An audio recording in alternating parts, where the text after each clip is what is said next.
Can you hear us well? Yes.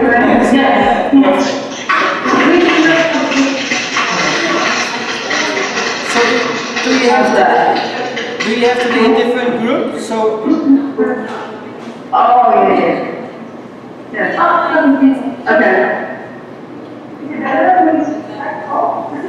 Yes. Okay.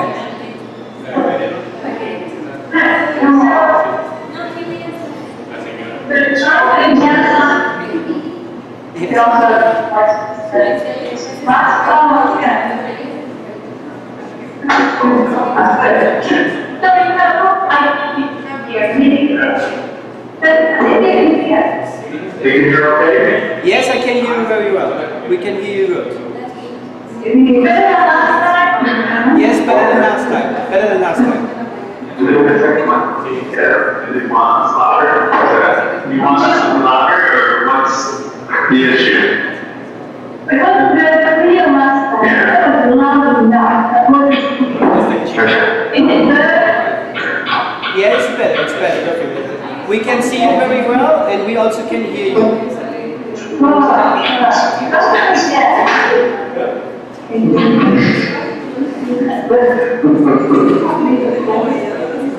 I don't know. So,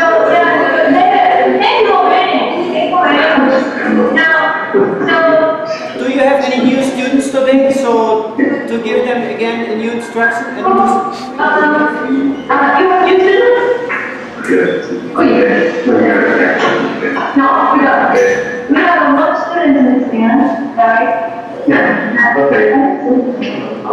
I can read this here. Okay. So, thank you.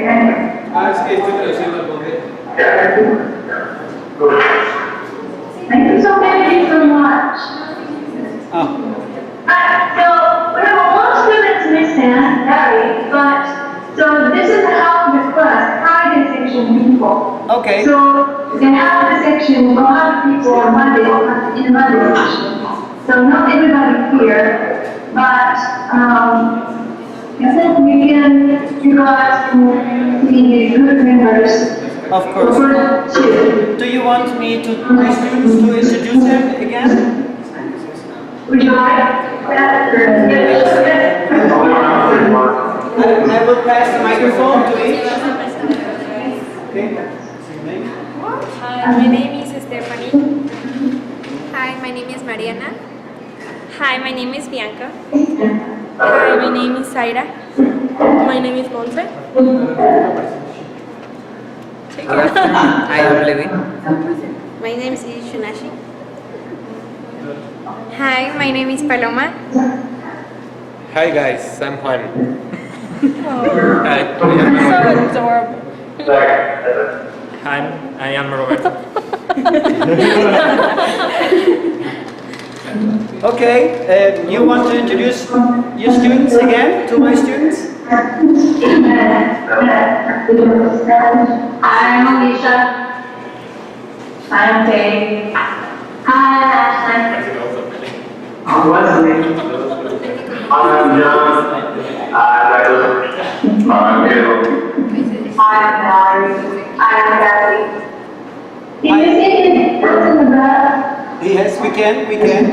Hi everyone, it's nice to be with you guys today again, on live streaming. As you already know, like this week we started with the project 2, which is about creating a fusion of Mexican and American dish. For that today we have prepared a few of our Mexican ingredients. And basically we would like to give you a little introduction about what people really eat here in Mexico and what they like, because there's like a big confusion with the Tex-Mex food. Like a lot of people think that burritos and chili con carne, that all those kind of dishes are Mexican dishes, but they're not. They are like Tex-Mex food. So my students will give you a short introduction about a few different products today. And also like the last two students will tell you guys a little bit what do we like here and what kind of food ingredients they prefer basically. Also like my students did in the first partial already a few research about what American cooking techniques are. For example, we saw you guys like a lot meat plates and like smoked meat and barbecue. We have similar cooking techniques. For example, we call one cooking technique barbacoa, which is actually pre-Hispanic, and barbacoa means it's actually like, for example, meat which is cooked below earth, where they add hot stones or hot smoke and cover it with earth, so that it stays like it's like a pressure cooker, and we cook it like for 5 hours, so like the meat is very tender. It's like we love it here. We eat it every weekend, and it's basically like tradition that you go on weekends to have like barbacoa. So today the first team will start, which is Mariana. Who's the team? And Stephanie. Mariana will give us a short introduction about a few kinds of chilies. As you know already, in Mexico, like if there's no spice on it, people almost don't eat it, right? But there's not always just spicy chilies. There's also chilies which are not hot. So we will start off with a few ingredients which are fresh chilies. I will pass to Mariana the microphone. Hi, I'm Mariana, and I'm going to give you examples of some of our chilies we have here in Mexico. We're going to start with this one, the big one. It's called Chile Poblano, origin from Puebla, one of the states of Mexico. And we're going to, with this chili, it's called Chile Güero, which means Chile blonde. It's because of his color. As you can see, it's light. It's not green like the other ones. And this one is called Chile Serrano, and it's green. And this is also a Chile Serrano, but when it gets dehydrated, they usually change colors. But the original color, it's green. And this is a chili jalapeno. You probably already know. This is the ones that we put on the nachos. And this one is called habanero. This one's very, very, very, very spicy. And this is some of our chilies we have here in Mexico. Mariana, what else can you tell us about the chilies? Where do we use chilies in Mexico? Give us a few examples on dishes, or like where do we use these kinds of chilies? One of the dishes that are very, very traditional here in Mexico is called chile relleno, and the ingredient we use is the chile poblano, which we put picadillo, that's meat, with vegetables, that's potatoes and carrots. And we also can fill up with cheese, oaxaqueño, and one of the traditions here in Mexico.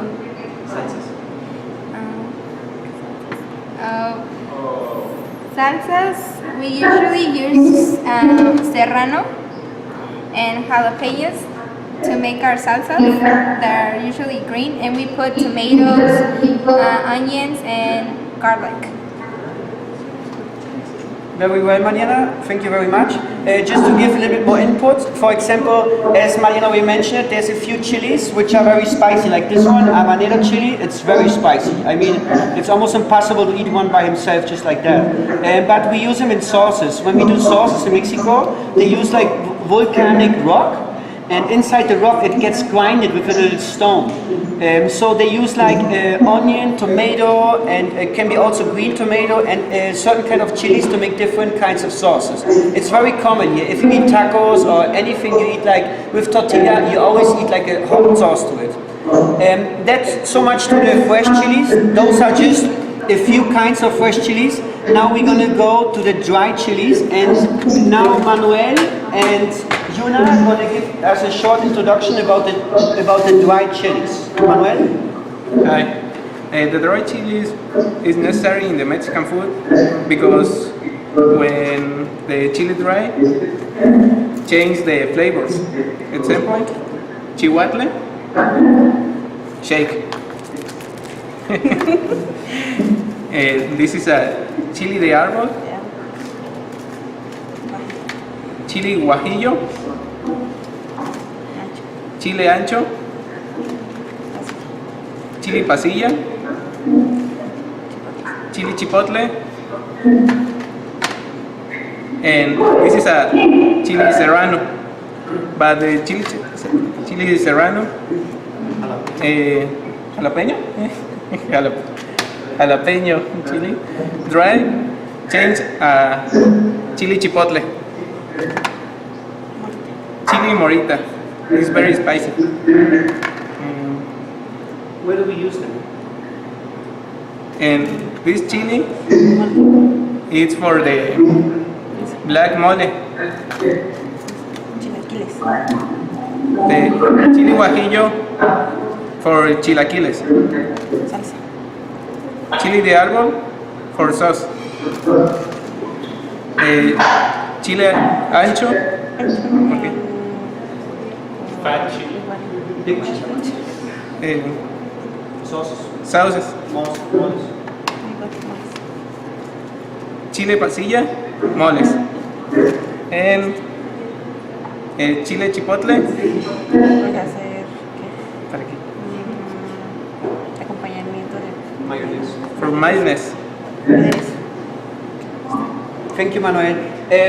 To give a little bit input on that part, it's very interesting how the chilies change when we dry them. For example, if you see jalapeno chili, I'm sure you guys know, you have it like on sauces also and toppings, on pizzas even. This is a fresh jalapeno chili, which is very spicy in the seeds.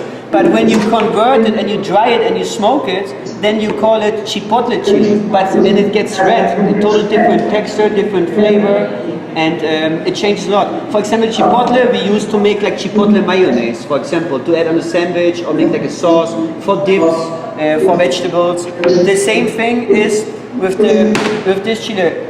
When you see the difference between a fresh one and when it's dry, it's completely different. And also actually, getting back to the umami, the chilies, when they dry off, the intense gets much more stronger. And also as another input, sometimes people think that all chilies have to be hot or spicy, which is not true. For example, this chili here, we call it chili huelo, like blonde chili, or I think you call it Anaheim chili. It's actually not spicy, it's just like a bell pepper. It has no spice and you can eat it raw, or also cooked or stuffed or whatever you want to add or fill it with, no? Now the next thing I want to show you a little bit is about a few fruits we have right now in season here. For that, my team, Zaida and Bianca, are going to give a short introduction about certain kind of fruit. So we're going to keep going with the, like Bianca was explaining about the tomato. Do you know the green tomato in the States? Do you use it? Yes, you use it? Or not? Can you hear me? Do you use the green tomato in the States for any food dishes? Yeah. Yes? Okay. What dishes, for example, where do you use it in the States? In green salad. It's interesting.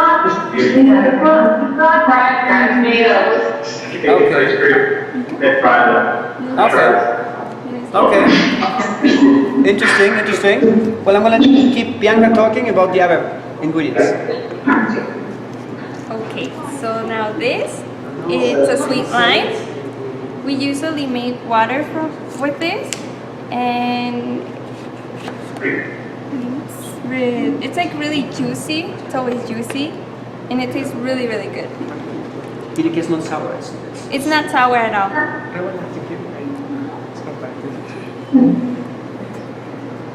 These are tunas, and they're from cactus fruit. And there's more than 200 kinds. There's yellow, there's like this one that's purple, pink, and green. And they're sweet. Well, some of them are like sour, but these ones are sweet.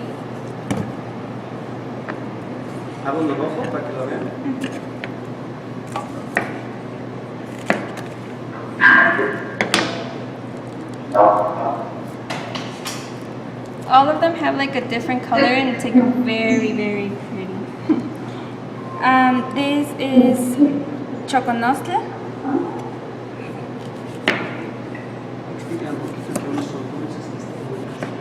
We usually make like sweet stuff out of this. We can make water, we can make types of jellies, we can use them for desserts, or you can just eat them like that.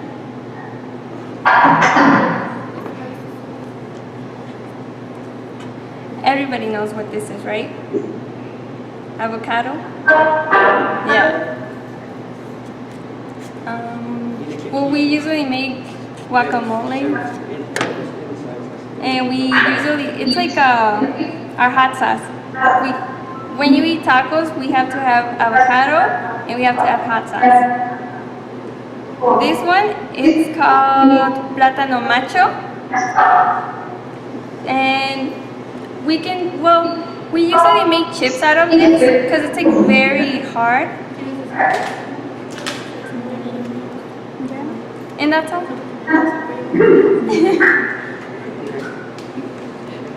Thank you very much, Bianca. Just to give a little bit more input, as Bianca already said, for the avocado, we use everything here. Like almost every dish, Mexican dish we serve, there always have to be avocado.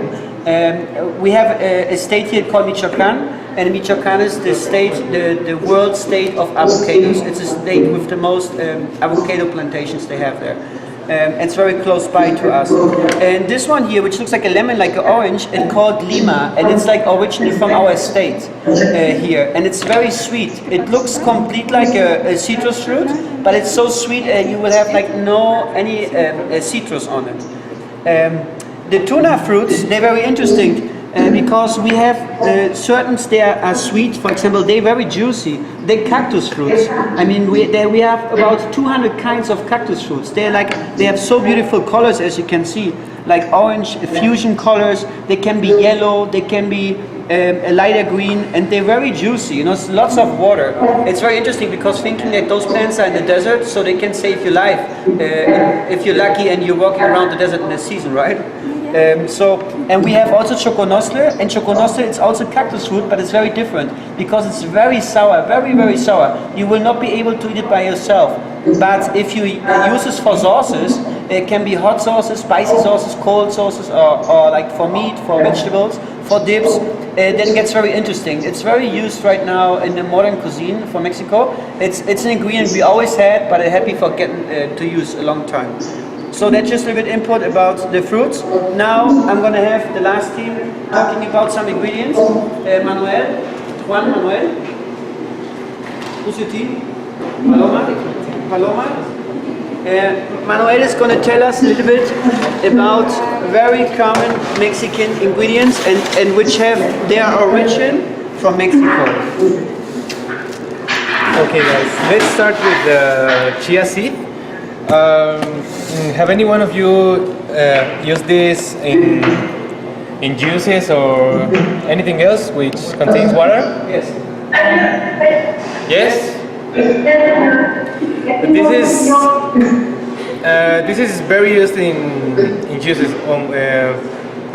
basically. In waters. Basically, it's for you can drink it. You can make oil. We can make oil of this seed. Let me speak about the cacao seed. Okay, this is a pre-Hispanic seed here in Mexico. It's used for chocolate. We can when you take off the shell. When you take off the shell, you can get also this. This is cacao butter, and this was in that time was used as money.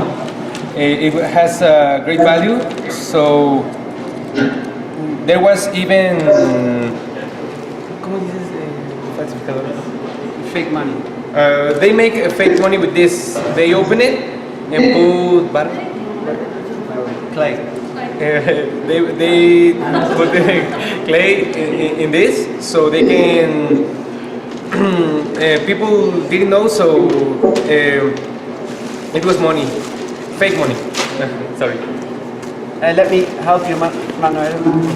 Manuel is what he's meant, like, this is the cacao seed. The cacao seed has its origin from Mexico. And the Mayas and the Aztec people already were using it. And that time, the cacao seed was money. But they also were using it for cold drinks. They would make the cacao seed, they would peel it, and they would toast it, and it's like black. And this is the same seed where the chocolate comes from. When I grind that with a little bit of sugar, I will have chocolate. A little higher temperature, over 37 Celsius, and it will melt complete, and you have like a smooth chocolate. And that's like the base to make the real chocolate, like as you know, and we all like, right? If I separate the chocolate, I can take off just the fat basically, and then I have chocolate butter, which is very healthy also for cooking, and also you can also use it for cosmetic, for example, like for cream, for lipstick. It's very interesting. And also if I want to paint with chocolate, I use a chocolate butter, because I can add color to it, and then I can use a spray pistol and I can paint big chocolate figures, for example. And the interesting thing is, like Manuel was saying, the cacao seed in that time was money, and since poor people were not able to drink the chocolate drink, they were like people dedicating himself just to make fake money basically. They would like take out the chocolate seed and they would take the inside out and would put clay in it, so it would look like as usual, like normal, and they would still use it as money, you know, and that way they would have little pieces of chocolate left to make the drink they like. I mean, the cacao chocolate drink was like a drink like even like the Mayan kings would drink and enjoy, you know, so it's very rich for rich people in those times, right? We also have here, as you all know, vainilla, for example. The vainilla, it's like the vainilla bean. It's originally from Veracruz. Now a few countries have also plantation of vainilla, but still Mexico is always going to have the best vainilla because its origin is from here. It comes from Veracruz, and this here right now you see like some liquid. It's like they use basically some alcohol to make like an extract of the vainilla, and we use it like for the pastry, for desserts, and for any other kinds of things. Also Mexico, and also like origin from Mexico are like pumpkins, lots of kinds of pumpkins. And so in Mexico it's also very common to eat the pumpkin seeds. We use them like for sweet things, for snacks, but also in the cuisine. For example, there's like one sauce, it's like a kind of a mole sauce, but it's called pipián, which is like very authentic and traditional Mexican dish, and it's like a green sauce, and the base is seeds. And so it's interesting because you make like now a sauce with seeds and you use meat inside that, right? Another thing which I want to mention is like very Mexican is el amaranto. I'm sure you all know amaranth. It's very healthy, very, very healthy, and it's still very cheap. Thinking about how much work it takes to take out those little seeds and to puff them like popcorn, right? To have like amaranth. The pre-Hispanic people, like the Aztec and Maya, they already were using those kinds of seeds. And also talking about the chia, you all know we use it like a lot for drinks and water to add to. It's very healthy, very omega-3 rich. So in pre-Hispanic times, they didn't have no cows. There were like no pigs, no chickens. There were like so all those kinds of fats which we use now in these days to cook. They didn't have those oils.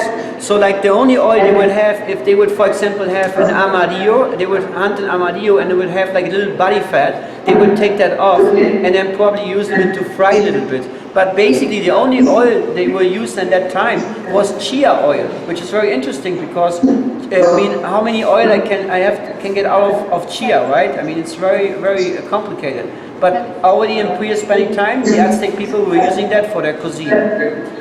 Now, I will pass you guys to Montse. Montse will explain a little bit about the dishes which we use, like here very common in the cuisine, which are made with tortilla base, like with, how you say it, corn dough. It's very important for us because like most of dishes in Mexico have like corn dough. Like you know, in the States we have burritos, for example, which use like flour tortillas. We don't eat those here. We have just like always like corn tortillas. And there are many other dishes, but Montse will give us a little bit more about that. I'm gonna talk first about the process that we use on the corn. It's called nixtamalización. We add calcium oxide to the corn, and that adds nutritional properties and what else? And it prevents bacteria of growing. Exactly.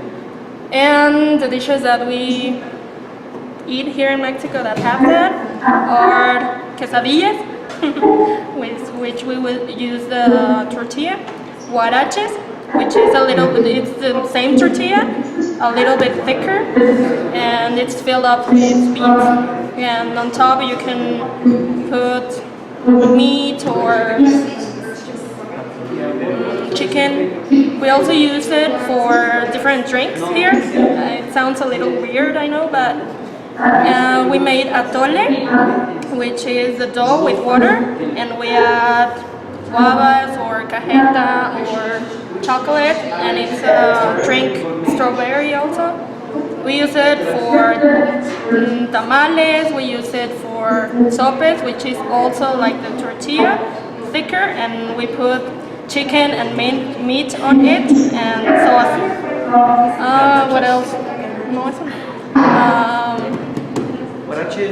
Huaraches, quesadillas, sopes, gorditas. Yeah, I said already tamales. The gorditas are, it's like a tortilla, but it's a little bit thicker again. And it's filled up with different kinds of dishes. And I think that's it. It's very typical here. Thank you, Montse. It's very interesting because Montse was talking about cooking the corn with a little bit of I don't know how you say cal in English. Calcium. I think it's lime. Yeah, and it helps like to get more nutritional benefits out of the corn. And the pre-Hispanic people already knew that. And also it makes the maize more tender and to make the dough to be able to make the tortillas very well. And very interesting on that part, it's like in pre-Hispanic and Mexican cooking technique invented by the Mexican people.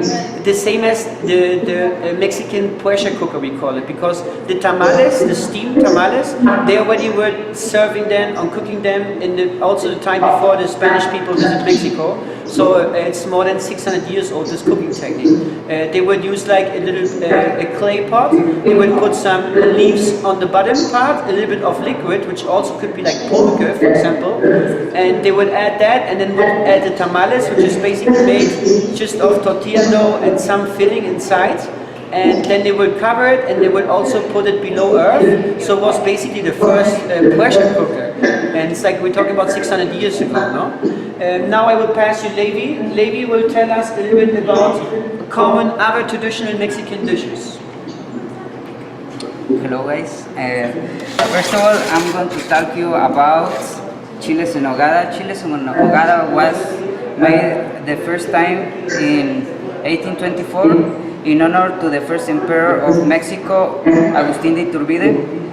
Chiles en nogada has for the Mexican flag and are made with poblano pepper, and you put vegetables and meat inside, and then you put nogada sauce that is made with nuts, and then you add seeds of granada. Then also we have tortilla soup, and as we call also the sopa azteca. It's a soup made with tortilla and chili. And what else? We have moles and pipianes.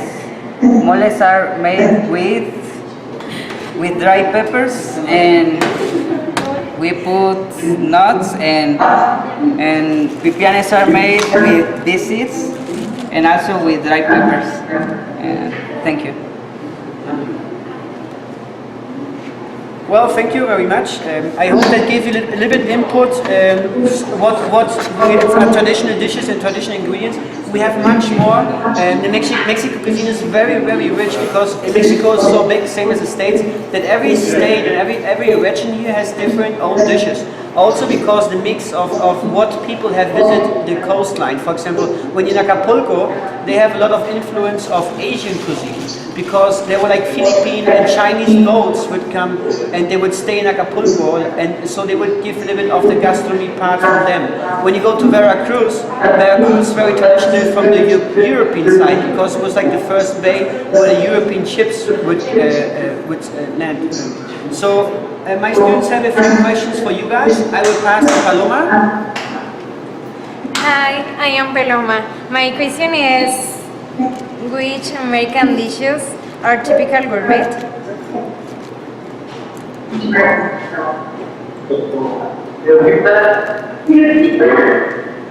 Paloma is asking what I have to give a little bit first. When we did research about American dishes, we could know that the most sold dishes in the States are basically were fast food, like pizza, hot dogs, hamburgers. So Paloma was making a question. She was asking, what are American gourmet dishes? What can you guys tell us about? What did you like to eat when you go into a gourmet restaurant? Or what's like a little bit higher class food, not fast food? Good question.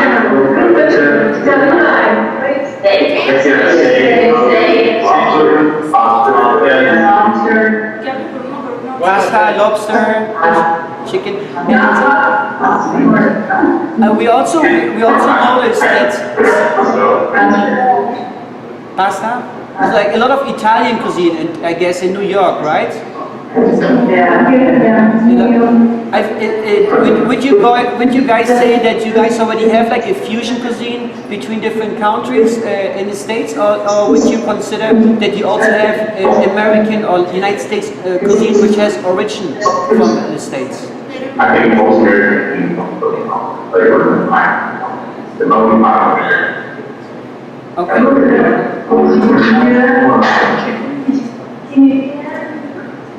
Yeah, kind of.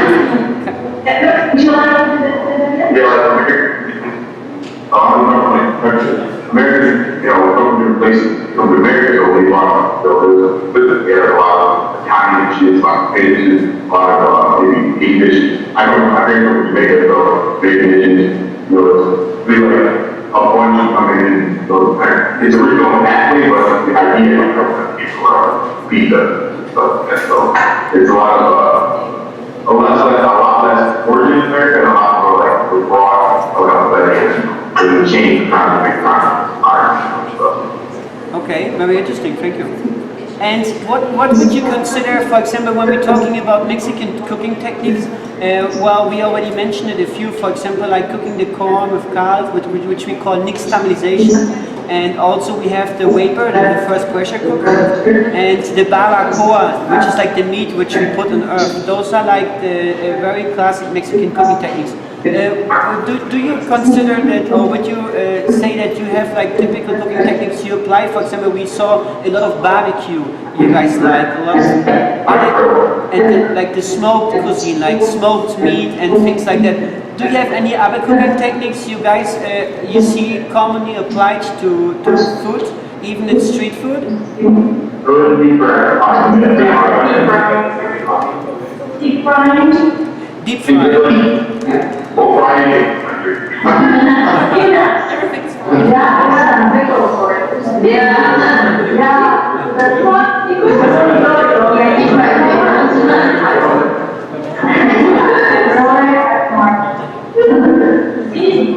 Yeah, we saw deep fried. We saw that too in the research. A lot of fried food.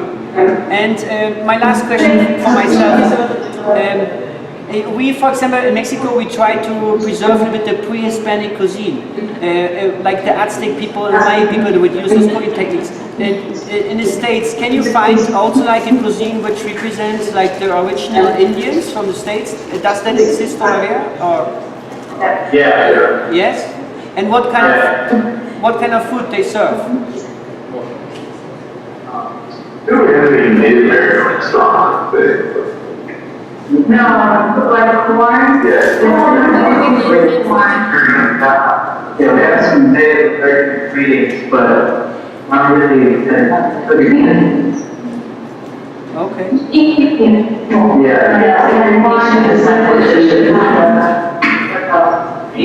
Would be interesting.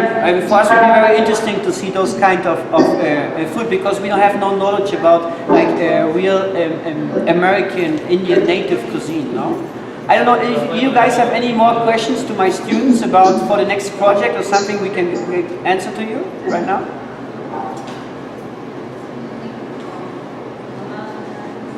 No questions? What's like a really unique, like maybe it's really popular in Mexico, or it wouldn't be so popular in other countries, unique culture, growing up like a very, A little bit hard to understand. What kind of food is unique, or what do you mean? like what kind of unique dish in Mexico that's like popular in Mexico that wouldn't be popular in other places, just because it's like a really, the dish that has to really go all around. Like you're talking about food or like a dish prepared? Yeah, like food, like you make a chicken food. For example, we also have like the street food. Right now the street food is very modern here, tacos. For example, everybody likes tacos, and because we serve tacos in so many ways, you can go and eat tacos and you can have like a stew inside, or you can have meats inside. The meats we eat basically everything: chicken, cow, beef, rabbit. There even we have like pre-Hispanic markets where you can get like alligator, turtle, and armadillo and things like that. You know? But very typical dishes are basically everything made with corn, tamales and tacos, and you find them all over. Huaraches. That's like street food, you know. Any other question? Yeah. Question. So, to add to that, so here runs tacos very popular in American food. And then if you go to California, there are some fusion dishes. And they combine kimchi and taco. What do you think? Again, can you please? It's a little bit hard. Maybe can you write it? It's a bit Can you hear me okay? No. Yes. Okay. So I'm here in California. Yes. Lot of fusion dishes. Yes. They combine kimchi and tacos. Like cheese and tacos. Kimchi and kimchi. Kimchi and tacos. No, what's that? We don't even know. No.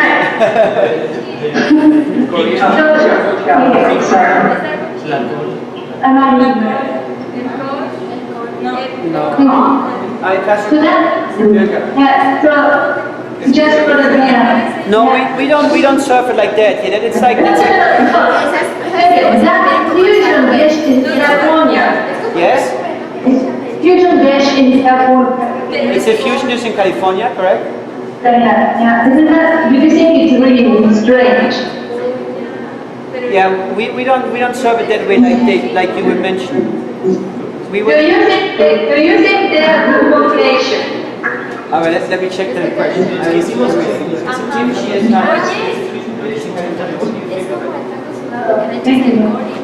okay. Well, it's an interesting mix. It's like the taco with cabbage, right? Where you add all a little bit of different ingredients, which are even like a little bit more Asian style, right? We don't serve it like that here in Mexico, and you won't find it here like that. That's like a fusion dish from California. Even the name for us is like strange to hear because we don't use kimchi. It's like very rare in our cuisine here. But it's interesting. I mean, also like a few fusion dishes have made it to Mexico. For example, we also eat burrito here and stuff like that. But it's not as common as typical Mexican dishes, no? It's like Taco Bell, right? Like when you go to Taco Bell, it's like different. We don't have Taco Bell here. I mean, people wouldn't go to Taco Bell. There's probably a few stores, but they won't work here like that, you know? Yeah. It's the same, for example, when you take like the pizza history of the pizza, which came, I guess, from New York, the history about the pizza, and then how it changed. For example, in Texas, you can eat pizza with chili con carne, no? Which even like people in Europe think that chili con carne is like a typical Mexican dish. We don't even know it here. If you order chili con carne, they will basically give you a piece of meat and one chili. It's like chili con carne, right? It's not like the grind beef, you know, in the States. No? Okay. Okay. Do you want to give your example? Yeah, and you make a chicken feet. Here, will not. Read the question. Yeah, we're typing question. Yeah. We're typing question. That's better, so I don't get laughter.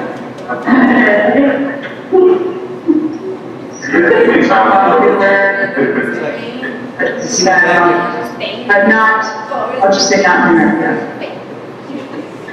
Chicken pizza. Also, we That's very popular in Mexico, for example. In Jamaica, chicken feet soup is very popular, but not here. Yes, of course we have lots of dishes. For example, have you heard about pozole? No. Pozole is a very, very traditional dish. There are even like places in Mexico where we serve pozole every Thursday. It's like a big party, you know. People stop working and they all do like pozole. It's basically a corn soup with a big type of corn, and then you add like chicken or pork meat and also like tortilla chips and other things, you know.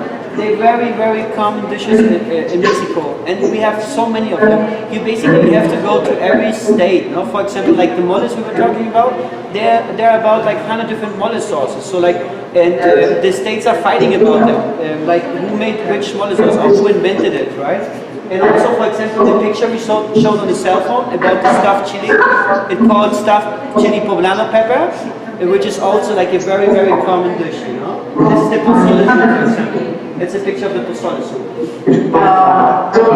Mexican cuisine is world heritage, and just the Mexican cuisine and the French cuisine and also the the Mediterranean cuisine. Those three cuisines in the world are the only cuisines which have world heritage. So like Mexican cuisine right now, it's getting very modern because we have so many climates here that we have basically all of ingredients, and many ingredients have their origin here from Mexico. So like the tradition between the pre-Hispanic cuisine and then when the Spanish people came with all the other kinds of different ingredients, like for example the cow meat, the chickens, the beef, the pork, and all that, it just give a different cuisine style, and so we call it mestiza. It's after the Spanish people came. So we have like the pre-Hispanic cuisine, the mestiza cuisine, and now we have the modern cuisine. So like, it's like we're getting also back all the dishes, since we have a lot of research now and gastronomy businesses and also like in education, which dedicate themselves to that. And also since it's World Heritage, like there's like coming more and more back to the original dishes we used to cook like 300 years ago. Well, not me, right? I was German, but all those things. Okay, well, do you guys have any last questions to my students? No? I do. Okay. Do you use chilies for dessert?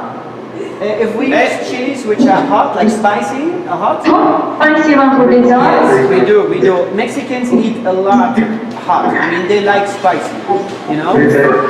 But we also have chilies which are not hot, and they also like very light, you know? It depends what kind of dish you eat, you know? For example, if you want to eat stuffed peppers, we don't like them too spicy because we fill them with some other ingredients, and you won't also have to taste of the other ingredients. But if you're going to make some sauce, which is just like some extra input for a taco, and you just add a little to it, then we do add lots of spice, you know. And Mexicans, I mean, they make records of eating chiles, you know. Like it's a very, very spicy and hot cuisine, the traditional and original cuisine. Okay, and for dessert, yeah, we add also to dessert. For example, there are like a few desserts, like especially like the modern cuisine, where they try to eat, add the spicy to different kinds of desserts. Even like the chocolate. For example, you can get like spicy chocolate, no? And it's like it's a modern cuisine. They're like not traditional dishes as much with chili in desserts, but always come out new, invented by actually right now. Sounds good. Yeah? Well, you're welcome. Well, I hope that helped you guys a little bit, just a little bit for the live streaming. And it was a pleasure to see you guys in real time. We're going to have one more live conference next week. And I wish you guys good luck with the project. All my students are already like in the blackboard. We have new teams. And I hope you all guys going to have like nice results for the last project. Right?